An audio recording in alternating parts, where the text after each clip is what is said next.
할렐루야. 오늘은 웨스트민스터 대요리 문답 56번째 문제입니다. 그리스도는 세상을 심판하기 위한 그의 재림에서 어떻게 승리될 것인가? 답변은 이렇습니다. 그리스도는 세상을 심판하기 위한 그의 재림에서 사악한 사람들에게 불공정하게 재판되고 정죄되었던 그가 위대한 능력을 가지고 자기와 아버지의 영광을 충만히 나타내며 그 모든 거룩한 천사들을 대동하고 외침과 천사장의 호령과 하나님의 나팔소리와 함께 공의로 세상을 심판하기 위하여 마지막 날에 다시 오심으로써 승리될 것이다. 입니다.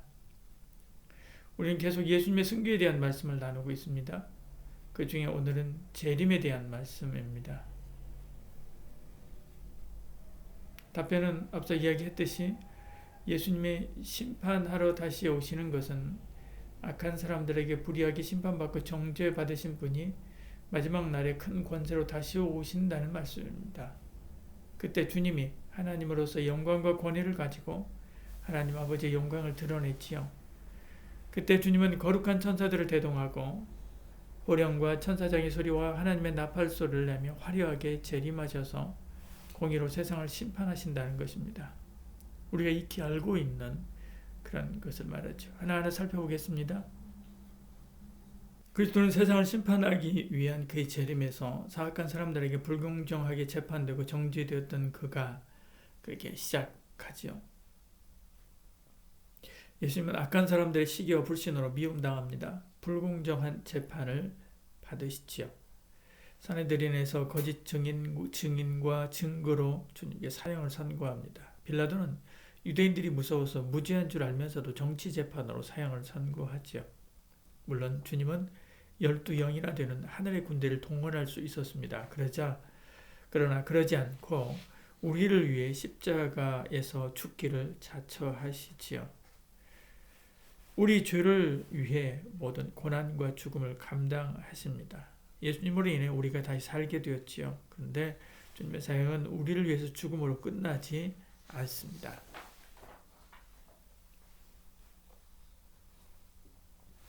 마지막 날에 저리로서 산 자와 죽은 자를 심판하러 다시 오시게 되지요. 그날과 그때는 아무도 모른다. 하나님만 아신다. 주님 이렇게 말씀합니다. 마태복음 24장 36절 이렇게 말씀하지요. 그러니까 그날과 그때는 아무도 모르나니 하늘의 천사들도 아들도 모르고 오직 아버지만 아시느니라. 그러니까 재림의 날을 안다라고 하는 것은 비정상적인 거지요. 안다는 사람이 있다면 오히려 경계해야 됩니다. 그러나 그날이 있다라고 하는 것은 확실하죠. 그날 세상의 모든 것이 끝이 날 것입니다. 그러므로 우리는 언제나 아멘 주 예수여 어서 오시옵소서 고백하면서 마라나타 신앙으로 살아야만 하죠. 그러나 징조는 있습니다. 우리는 그날을 정확히 알 수는 없지만 더 가까이 오고 있음을 알 수 있지요. 예수님께서 그날이 오기 전에 일어날 징조에 대해서 말씀했기 때문에 그렇습니다. 마태복음 24장 3절 이렇게 말씀하죠. 이와 같이 너희도 이 모든 일을 보거든 인자가 가까이 곧 문 앞에 이른 줄 알라. 그렇게 이야기합니다. 이때 일어날 징조에 대해서 주님은 이렇게 말씀했습니다. 지식의 증거, 적그리스도의 출현, 전쟁, 기근, 질병, 지진, 핍박, 거짓 선지자의 활동, 불법의 성행, 사랑의 식어짐, 배교, 성도의 타락 이런 것들을 이야기하죠. 이렇게 날은 확정하지 않지만 징조를 알게 하신 것은 분명한 이유가 있죠. 종말론적인 그런 신앙을 가지고 긴장의 끈을 놓치지 않도록 하기 위함입니다. 날을 확정함으로써 오늘 긴장을 풀거나 징조가 없음으로 인해서 세상 일에 몰두하게 하거나 그래서 영적으로 게을러지지 않게 하려고 한 것입니다. 늘 영적 긴장을 놓치지 말아야 하지요.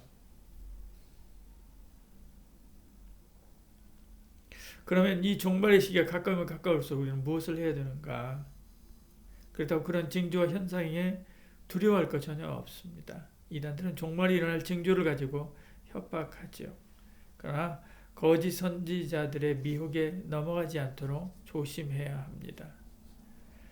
마태복음 24장 4절 5절 이렇게 말씀하지요. 예수께서 대답하여 이르시되 너희가 사람의 미혹을 받지 않도록 주의하라. 많은 사람이 내 이름으로 와서 이르되 나는 그리스도라 하여 많은 사람을 미혹하리라 이렇게 이야기합니다. 하나님은 종말을 가지고 우리를 협박하지 않습니다. 미혹하지 않습니다. 오히려 말씀을 붙들고 끝까지 인내하며 구원을 지켜야 하지요. 그리고 핍박을 이겨내야 합니다. 유혹을 이겨내야 되지요. 말세를 분별할 지혜가 생기도록 기도하고 그날과 그때를 늘 준비하고 기다려야만 합니다. 분명 마지막에 가까울수록 믿는 자에게 어려움이 있습니다. 왜냐하면 사탄이 마지막 발악을 하기 때문에 그렇죠. 그렇다고 그것을 피할 생각하지 말고 다만 하나님의 환난의 때를 감하여 주시기를 기도하고 주님이 오실 때까지 성실하게 살아야만 합니다. 루터의 비문에 새겨진 말처럼 내일 주님이 오신다 해도 오늘 나는 한 그루의 사과나무를 심겠다라고 하는 그런 마음 가지고 살아야만 하지요. 자, 그렇다면 주님은 어떤 모습으로 재림하시는가? 답변은 이렇게 이어서 말씀합니다. 그가 위대한 능력을 가지고 이야기하죠. 마태복음 24장 30절 이렇게 말씀합니다. 그때 인자의 징조가 하늘에서 보이겠고 그때에 땅의 모든 족속들이 통곡하며 그들이 인자가 구름을 타고 능력과 큰 영광으로 오는 것을 보리라. 요한계시록 1장 7절 이렇게 말씀하죠. 볼지어다 그가 구름을 타고 오시리라. 각 사람의 눈이 그를 보겠고 그를 찌른 자들도 볼 것이고 땅에 있는 모든 족속이 그로 말미암아 애곡하리니 그러하리라. 아멘. 이야기합니다. 주님은 구름 타고 오신다 말씀하죠. 구름은 손오공이 탄 구름처럼 하늘을 나는 이동수단이 아닙니다. 영광을 나타내는 도구죠. 열왕기성에 보면 성전에 빽빽한 구름이 임하게 하시고 그리고 하나님이 오신 것처럼 그 영광과 능력으로 오시는 것입니다. 그렇다고 몽환적인 어떤 것이 아닙니다. 실제적인 거지요. 사도행전에 보면 예수님이 승천하실 때 천사들이 재림의 모습을 말씀합니다. 사도행전 1장 11절 이렇게 말씀하죠. 이르되 갈릴리 사람들 어찌하여 서서 하늘을 쳐다보느냐. 너희 가운데 하늘로 올리신 예수는 하늘로 가심을 본 그대로 오시리라 하였느니라. 이렇게 말씀하지요. 천사가 말하는 재림의 모습은 너희가 본 그대로 오신다라고 말합니다. 가시적이죠. 각 사람의 눈이 그를 본다. 요한계시록 1장 7절로 또한 이야기하죠. 사진을 찍으면 찍을 수 있는 확실하고 실제적인 모습으로 오시는 것이죠. 자연 법칙을 뛰어넘는 능력으로 오십니다. 중력이 지배를 받지 않는 모습으로 오시는 거죠. 중력을 만드시고 그 법칙을 주신 하나님이시기 때문에 그렇습니다. 자기와 아버지의 영광을 충만히 나타내며 그의 모든 거룩한 천사들을 대동하고 이렇게 답변 이어서 이야기합니다. 예수님의 초림은 초라한 가난한 가정의 어린아이의 모습으로 오셨습니다. 그리고 온갖 고난을 받으셨지요. 그러나 재림은 하나님의 영광을 가지고 오십니다. 거룩한 천사들을 대동하고 오시는 거죠. 누가복음 9장 26절 이렇게 말씀합니다. 누구든지 나와 내 말을 부끄러워하면 인자도 자기와 아버지와 거룩한 천사들의 영광으로 올 때에 그 사람을 부끄러워하리라 이렇게 말씀합니다. 마태복음 25장 31절도 이렇게 이야기합니다. 인자가 자기 영광으로 모든 천사와 함께 올 때 자기 영광의 보좌에 앉으리니 이렇게 말씀합니다. 하나님으로 오셔서 하나님의 권능과 능력으로 심판하고 다스리시지요.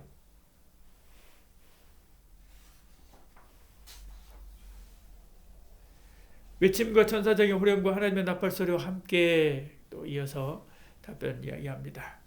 오실 때는 어쨌든 시끌벅적하죠. 데살로니가 4장 16절 이렇게 말씀합니다. 주께서 후령과 천사장의 소리와 하나님의 나팔소리로 치니 하늘로부터 강림하시리니 그렇게 이야기합니다. 이 소리는 죽은 자들의 생명을 일깨우는 소리입니다. 세상의 모든 사람의 관심을 모아 주목시키는 소리지요. 그러니까 은밀하게 자기가 재림주라고 주장하는 그런 사람들이 있다고 한다면 다 같이 하지요. 단번에 번쩍이고 나타나셔서 하루아침에 전 세계 인류가 주목하게 오신다. 그렇게 말씀하고 있기 때문에 그렇습니다. 마지막으로 공의로 세상을 심판하기 위하여 마지막 날에 다시 오심으로써 승계될 것이다. 이렇게 답변하고 있습니다. 오셔서 세상을 심판하십니다. 사도행전 17장 31절 이렇게 말씀하죠. 이는 정하신 사람으로 하여금 천하를 공의로 심판하신 날을 작정하시고 이에 그를 죽은 자 가운데 다시 살리신 것으로 모든 사람에게 믿을 만한 증거를 주셨음이니라 하니라 이렇게 말씀합니다. 주님은 하나님의 율법을 가지고 세상 사람들을 심판하실 것입니다. 그들 중에 그 법에 하나도 걸리지 않는 사람이 없지요. 왜요? 모든 사람이 범죄했기 때문에 그렇습니다. 성도도 마찬가지입니다. 이 심판대 앞에 서는 것입니다. 그러나 성도는 심판받지 않습니다. 죄가 없어서가 아니라 죄인이지만 예수님의 모든 죄값을 이미 치렀기 때문에 그런 거지요. 그래서 무죄를 선언합니다. 이날은 자유의 날입니다. 모든 정죄로부터 얻은 참 자유를 완성하는 날이고요. 다시 사는 날이고요. 천국 가는 날이기 때문에 그렇죠. 종말을 무서워할 것 전혀 없습니다. 오히려 아멘 주 예수여 어서 오시옵소서 하며 기다려야 하는 날, 그게 바로 이 종말의 날인 거지요.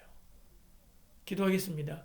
사랑이 많으신 우리 하나님, 우리 가운데 함께 하시고 내가 베풀어 주시사 저리로서 산 자와 죽은 자를 심판하러 오실 주님, 그 주님을 고대하며 그 주님 앞에 부끄러움이 없는, 그 주님을 만날 때 부끄러움이 없는 삶을 살도록 우리가 날마다 경성하며 깨어 주의 말씀에 붙들림 받은 삶을 살아갈 수 있도록 은혜도 해 주시옵소서. 예수님 이름으로 기도드리옵나이다. 아멘.